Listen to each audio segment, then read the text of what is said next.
Jadi, Martin, seperti yang sudah kita lihat, di antara kebangkitan pertama dengan kebangkitan kedua, terbentang suatu masa berjarak 1000 tahun. Tetapi masa 1000 tahun, malangnya bagi orang-orang yang mempercayainya, tidaklah terjadi di bumi. Karena orang-orang benar telah pergi ke sorga, dan tidak ada manusia di bumi. Jadi kita mesti bertanya, bagaimana dengan orang-orang benar, selama masa 1000 tahun itu, apa yang mereka lakukan? Wahyu 20 ayat 6, menceritakan apa yang orang-orang benar itu lakukan. Tetapi mereka akan menjadi imam-imam Allah dan Kristus, dan mereka akan memerintah sebagai raja bersama-sama dengan Dia, 1000 tahun lamanya.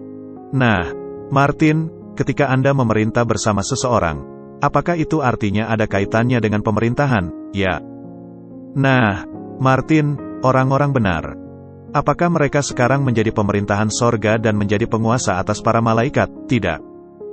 Jelas tidak demikian. Jadi pemerintahan seperti apa, hal ini? Bagaimana orang-orang benar itu memerintah bersama-sama Kristus? Dan apa yang dilakukan orang-orang benar itu, yang berkaitan dengan memerintah? Nah, jika Anda memerintah atas seseorang, maka berarti Anda juga menerapkan hukum, benar. Karena itulah yang dilakukan oleh pemerintah, mereka mempertahankan hukum dan ketertiban. Jadi dalam cara apa, orang-orang benar itu memerintah? Wahyu 20 ayat 4, lalu aku melihat tahta-tahta dan orang-orang yang duduk di atasnya, kepada mereka diserahkan kuasa untuk menghakimi.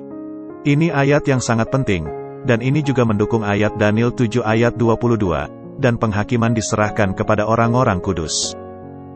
Nah, ini terjadi selama masa 1000 tahun.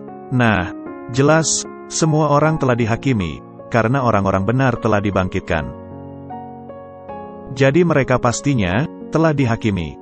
Orang-orang benar yang masih hidup, telah diubahkan. Dan orang-orang berdosa dihukum.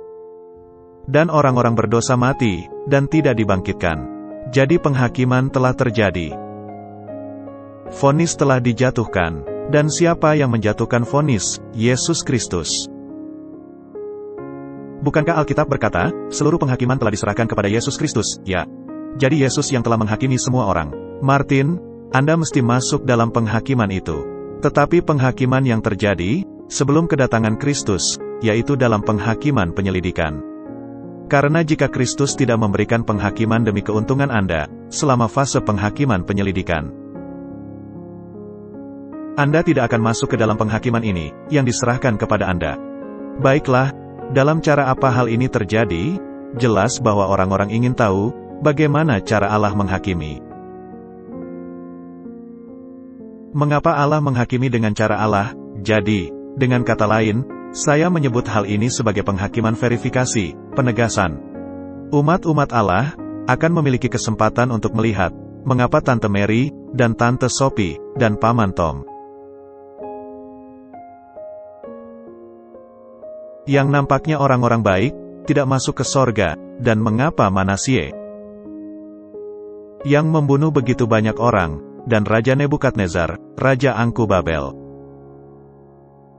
mengapa mereka ada di sorga, benar?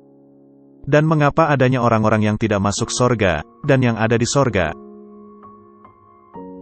Dan apa yang terjadi di bumi? Apa yang terjadi di balik pintu tertutup?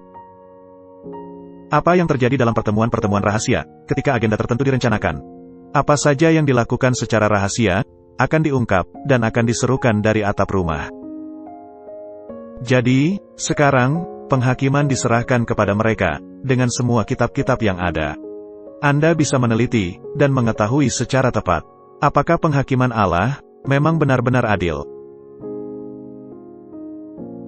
Dan ini adalah orang-orang kudus, di mana umat-umat Allah akan diberikan kesempatan untuk meneliti penghakiman Yesus Kristus, dan memastikan dengan sesungguhnya bahwa segala sesuatunya adil. Jadi setiap pertanyaan, setiap keraguan-raguan, akan terjawab. Dalam 1 Korintus 6 ayat 2-3, atau tidak tahukah kamu, bahwa orang-orang kudus akan menghakimi dunia? Tidak tahukah kamu, bahwa kita akan menghakimi malaikat-malaikat? Nah, Martin, malaikat mana yang akan dihakimi? Para malaikat yang jatuh dalam dosa. Ini jelas, malaikat kudus tidak perlu dihakimi. Jadi, apakah para malaikat berdosa ini sudah dihakimi? Ya. Mereka telah dibuang keluar dari sorga. Siapa yang melakukannya? Yesus. Tepat sekali. Nah, sekarang, inilah yang mereka akan lakukan. Kita akan meneliti seluruh rencana keselamatan, seluruh topik pertentangan, peperangan antara kebaikan melawan kejahatan, sejak masuknya dosa ke dalam sorga. Terus hingga pada akhirnya, berapa miliar malaikat yang mesti dihakimi? Sama seperti pasir di laut. Ini pasti memerlukan waktu.